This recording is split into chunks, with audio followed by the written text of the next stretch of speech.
Hey team, in my last video I talked a lot about Kilian, and I'm going to piggyback off of that. Got a lot of great thoughts on observing Kilian race last few weeks. I was at Broken Arrow and then Western States, and in between I attended the 2-day trail running festival called Trail Con, and I was fortunate enough to hear Kilian speak at a live podcast, and I'll play that later. But what he talked about, I think, is really cool, really important. He talked about health and longevity, and I'm always talking about this on the channel. So today we're going to talk about what it really means to be a healthy runner for not only performance but longevity. My coaching style is always about meshing health and longevity with performance. They go together. They shouldn't be separate. Okay, so that's what we're going to talk about and how this can lead to your run mastery. Let's go.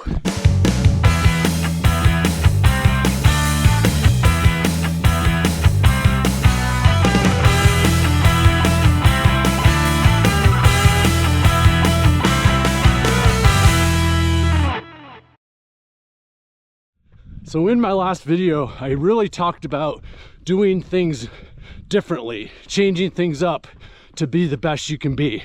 And I want it to be clear that when I'm talking about being your best, that doesn't always mean working hard all the time.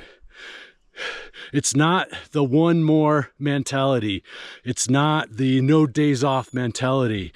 It's bringing together a comprehensive mindset based on what you want out of your running.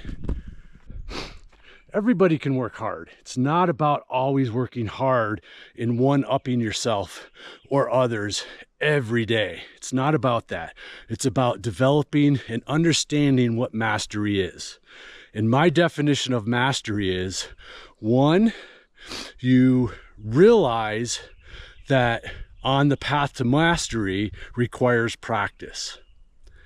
And that leads you into number two, where you begin to practice. And you practice and you practice, and you understand the value of that practice. And more importantly, you get beyond the mindset of thinking practice needs to have an endpoint, and you get to the point where you realize it will always take practice. And that leads us to number three. Number three of mastery is realizing that mastery is practice. Yes, there's times you're working hard and doing things maybe requires a little discipline that you don't want to do. But ultimately, it also means honing your skills, training your run form, training your foot strike, training your foot strength. And all this that goes into developing a lifestyle of running mastery.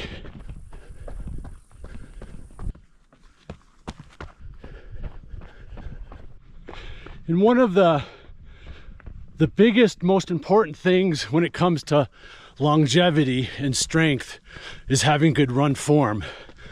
But getting back to our three principles of what mastery is, oftentimes runners, especially veteran runners, get frustrated in stage 2 of mastery, where they think they get to a point where they've mastered their run form, and they get frustrated because they have to keep working on it and keep working on it, and then they quit thinking, hey, it's not for them.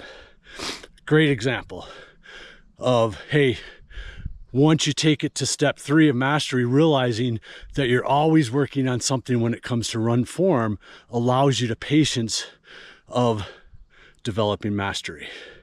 And then again, you're always improving on something, and it becomes this martial arts type of mindset instead of frustration and quitting. Okay. And it changes our mindset. It's like, once we realize, hey, I know I'm never there. It's just like a musician, you know, do they get to a certain point and just quit practicing? No, They want to keep getting better. They want to keep hitting those riffs or developing riffs or being on the piano and being a little quicker with their fingers or whatever it is. They're always practicing, but very few times do runners take this mindset into learning run form. They think it should take a couple days, maybe just a decision, and then they throw their hands up and go back to heel striking. But again, using our body well, understanding what proper technique is to utilize our muscles in an appropriate way is the ultimate form of creating a base for health and longevity. And this is where Kilian talks about having patience. And I think patience is maybe one of the most important trait as endurance runners, is to have that patience for health and longevity. And patience applies to everything, whether it's week to week, training block to training block, season to season, year to year, within a race. Look at Kilian. Okay, he had to be patient to execute his race plan at Western States to finish really, really strong. And like I mentioned, giving him another 10-15 minutes, he probably would have won. So he had to be patient early to finish strong, just like his plan.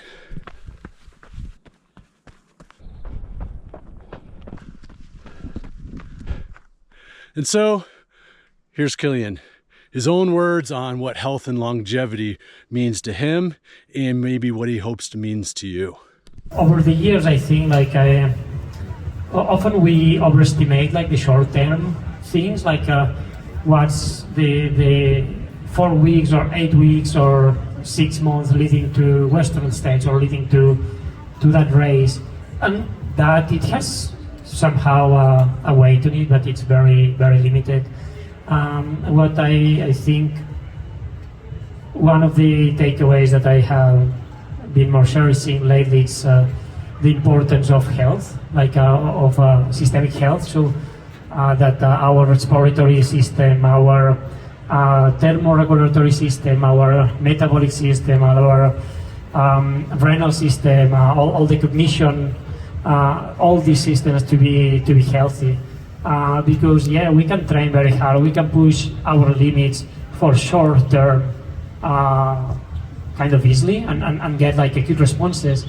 But if we want to have long careers and also to have health, I would say my goal and my idols is when I see some guys that they are 80, 90 years old and they still do things. And if you look to the basis of what they are doing, it's basically they have a low stress life and they are moving all the time and doing different efforts like climbing, running, and so they are stimulating all the systems all the time.